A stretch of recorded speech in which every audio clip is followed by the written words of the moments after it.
네, 2달 가까이 계속된 긴 장마가 오늘로 사실상 끝이 났습니다. 올해 우리나라에서 내린 폭우는 물론이고 전 세계 곳곳에서 이상기후 현상이 나타나 우려를 낳았는데요. 기후변화 때문이라는 분석이 나오고 있습니다.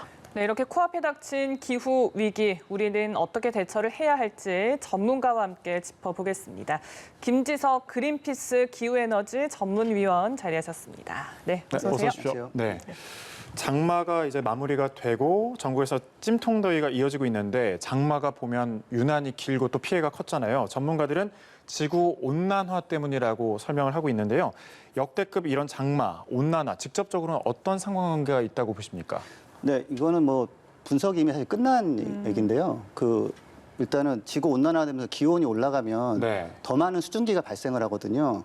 그래서 그 수증기가 오다가 찬 공기를 만나서 이제 우르르 쏟아지는 거예요. 아마 새벽에 네. 이렇게 우르르 비가 쏟아져가지고 좀 놀라셨던 기억들이 있으실 거예요. 예전에는 그런 게 없었거든요. 그래서 일단 수증기가 늘어난 게 장마전선 위치랑 딱 맞아 떨어져서 우리나라의 피해가 굉장히 컸던 겁니다. 네.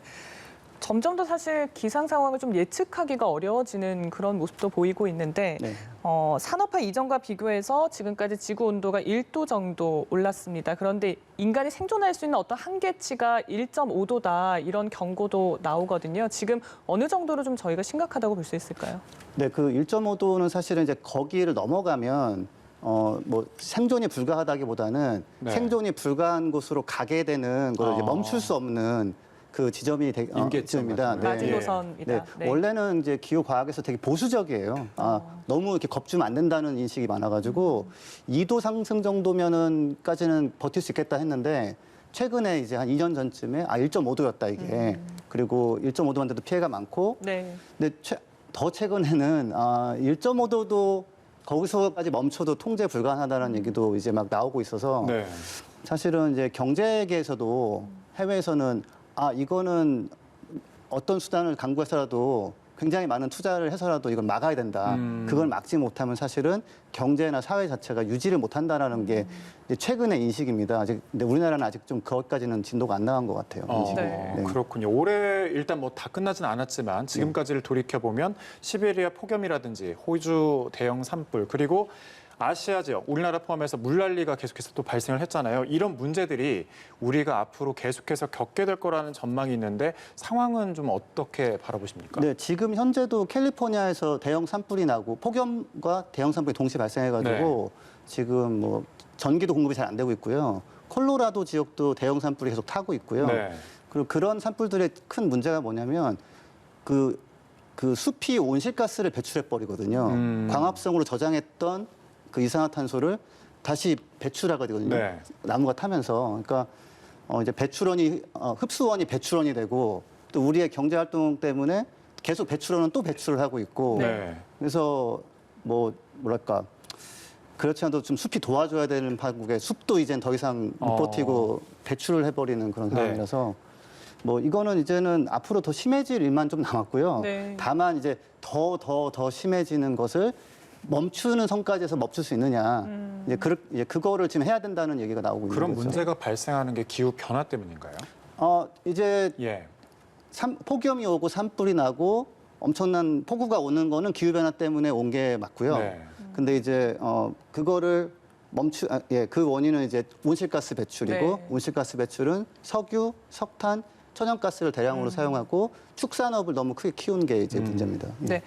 앞서서 이미 세계 경제계에서는 이런 부분을 좀 심각하게 바라보고 있다는 네. 말씀까지 해주셨는데 저희가 사실 기후 변화를 좀 떠올렸을 때는 그냥 살 곳을 잃고 있는 북극곰 정도로 그렇죠. 좀 멀게 느끼는 경향이 좀 있는 것 같아요. 그래서 그게 사실은 해외 언론에서도 그렇고 네. 환경단체에서도 우리가 너무 북극곰 같은 것만 보여줬다 보니까 네. 이제 이런 문제라고 좀 인식이 돼 있는 게 좀 문제다 해가지고 해외 언론사 같은 경우도 그런 것만 보여주면 안 되고 이제 고통받는 사람들 그다음에 뭐 무너지고 있는 우리의 네. 그 사회 SOC 인프라 같은 거를 잘 부각시켜야 된다라고 해서 좀 노력을 하고 있는데 그 다보스 포럼이라고 이제 한 50년이 네. 된 세계 경제인 포럼이 있거든요. 네. 과거에서도 계속 기후 변화가 좀 경제 위험이 되는 것 같다라고 하다가 올해 같은 경우는 이게 최대 위험이고 이거를 막지 못하면 뭐 전 세계 GDP의 50% 정도가 날아갈 수 있다라고 이제 내놓고 그 블랙록이라는 자산 운용사가 있습니다. 네. 네, 국민연금의 일부도 운영해주고 있는 전 세계 최대 자산 운용사인데 거기 CEO가 올해 1월 달에 그 온실가스가 늘어나서 기후변화가 심해지면 경제가 무너진다. 그래서 우리는 그런 거 신경 안 쓰는 기업에 투자를 중단하겠다라고 이제 발표됐습니다. 이제 그게 굉장히 큰 화제가 됐었는데, 뭐 지금 이제 그렇게 행동이 옮겨지면 사실 우리나라 같은 경우는 그런 걸 대응 못하는 기업들은 이제 주식이나 채권을 다 매도해버리고 네. 이미 한전 같은 경우는 석탄 화력 발전소를 늘리다가 지금 이렇게 빠졌습니다. 이렇게 매도 대상이 됐습니다. 지금. 예. 그 세계적인 움직임을 좀 보면요. 이미 1990년대 초반부터 탄소 배출권 거래라든지 이런 연대 움직임이 좀 있어 왔던 것 같아요. 네. 그래서 좀 그동안 어떤 뭐 가시적인 변화가 있었을까요? 그 노력은 많이 했었고요. 예. 여러 가지 시도가 있었지만은 온실가스 배출량은 줄어든 적이 없습니다. 한 번도 줄어든 적이 없고, 그리고 다만 이제 태양광 풍력 같은 에너지원이 굉장히 싸졌어요. 처음에 보급 시작할 땐 너무 비싸서 이게 되겠냐 했는데 지금은 굉장히 싸진 그런 성과는 있지만 이제 아직 온실가스 배출량을 이렇게 줄여 나가는 것까지는 아직 못 갔고요. 줄여 나갈 수 있는 준비는 많이 된 상태입니다.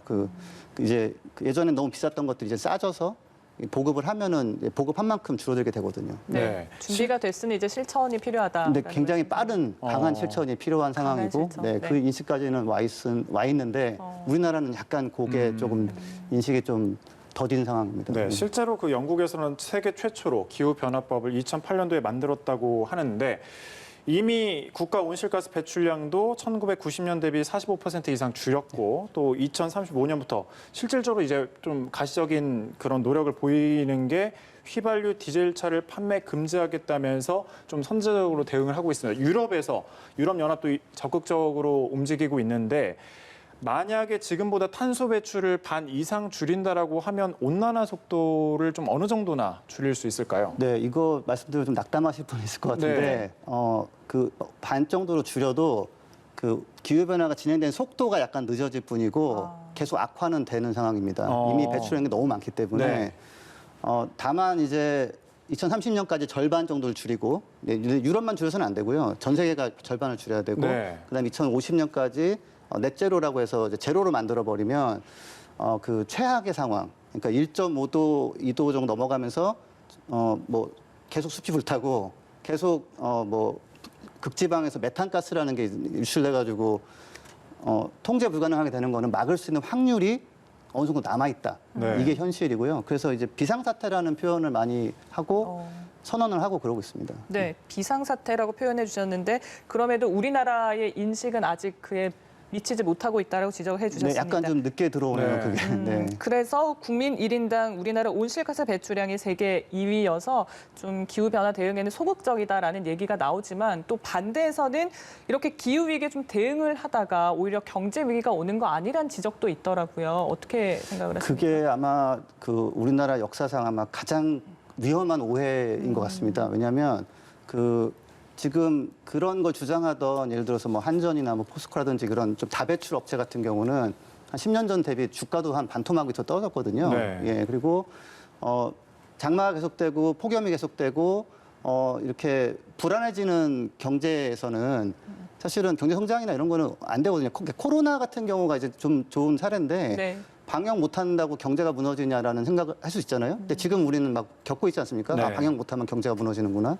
마찬가지로 안정적인 기후가 무너지면 사회나 뭐 민주주의, 뭐 법치도 무너진다라는 게 지금 많이 연구가 된 상황이거든요. 그래서 예, 그리고 사실 뭐 테슬라라는 기업이 지금 전 세계 자동차 기업 중에서 시가총액 1위입니다. 네. 토요타를보다 훨씬 제쳤는데 그게 이제 앞으로 팔 수 있는 전기차를 만들기 때문이고 내연기관 자동차 같은 경우, 엔진차 같은 경우는 아무리 잘 만들어도 이제는 판매를 금지당하는 상황이거든요. 점차 이제 줄이고 있죠. 예, 줄이고 있는데 이제 아예 더 이상 안 되니까 2032년도, 뭐 네. 35년도 금지하겠다. 예, 금지하겠다고 하잖아요. 판매 금지를 들어가기 때문에. 네. 근데 그런 산업을 보호해줘가지고 뭐 경제 성장이라는 게 있을 수가 없죠. 그래서 사실은 고용이나 이런 것도 태양광 풍력이나 전기차 쪽으로 적극적으로 하면은 많이 될 수 있는데 그 우리나라에서는 좀 그런 걸 했을 때 초반에 약간 손해를 보는 기업들이 정유사라든지 뭐 이런 데서 약간 옛날 논리를 얘기하고 있는 건데 엄청나게 대단하게 위험하고 잘못된 인식이라는 걸 좀 제가 강조를 드립니다. 그래서 해외에서는 저 같은 환경단체 사람이 아니라 네. 경제인들, 중앙은행 총재가 나와서 이런 얘기를 합니다. 네. 기후변화 대응 못하는 기업들은 파산한다라고. 그래서 그런 부분을 좀 더 좀 이렇게 다뤄주시고 부각시켜 주시면 좋을 것 이 같습니다. 인식을 바꿀 필요가 있다는 말씀을 해주시는 거군요. 네, 바뀌어진 상황을 네. 좀 널리 알려주시면 좋겠습니다. 네. 최근 뭐 장마 피해가 있었고 이런 피해를 가중시킨 원인을 두고 뭐 4대강 사업 때문이라든지 혹은 뭐 태양광 발전소 설치 때문이다. 뭐 이런 공방이 벌어지기도 했는데 앞으로 우리나라가 이런 기후 변화에 좀 적극적으로 대처하기 위해서는 어떤 좀 자세라든지 노력이라든지 필요할 거라고 보십니까? 네, 그 영국 같은 경우는 이제 사실은 홍수를 겪고 미래 홍수를 예측해 본 다음에 온실가스를 못 줄이면 통제가 불가능하다는 결론이 나와서 2008년도에 기후변화 법을 만들었거든요. 그 법안에는 온실가스를 줄이는 건 국가의 의무다. 예, 그리고 그런 앞으로 다가올 굉장히 강력한 홍수나 이런 거에 대비하는 거를 의무화시켰습니다. 그래서 그런 체계를 갖춰서 이걸 대응을 해나가야지 뭐 지금 사실 별로 무너지지 않은 태양광의 문제라든지 네. 뭐 산간지방의 홍수를 뭐 4대강 사업에 얘기한다든지 이런 거는 좀 생산적이지 못하거든요. 그래서 네. 좀 바뀐 현실을 받아들이고 그거에 맞춰서 체계적인 정책을 좀 도입하면 좋겠습니다. 네, 다시 한번 강한 실천이 필요하다라는 말씀 전달해 드리도록 하겠습니다. 지금까지 김지석 그린피스 기후에너지 전문위원과 얘기 나눴습니다. 네, 고맙습니다. 고맙습니다. 네, 감사합니다.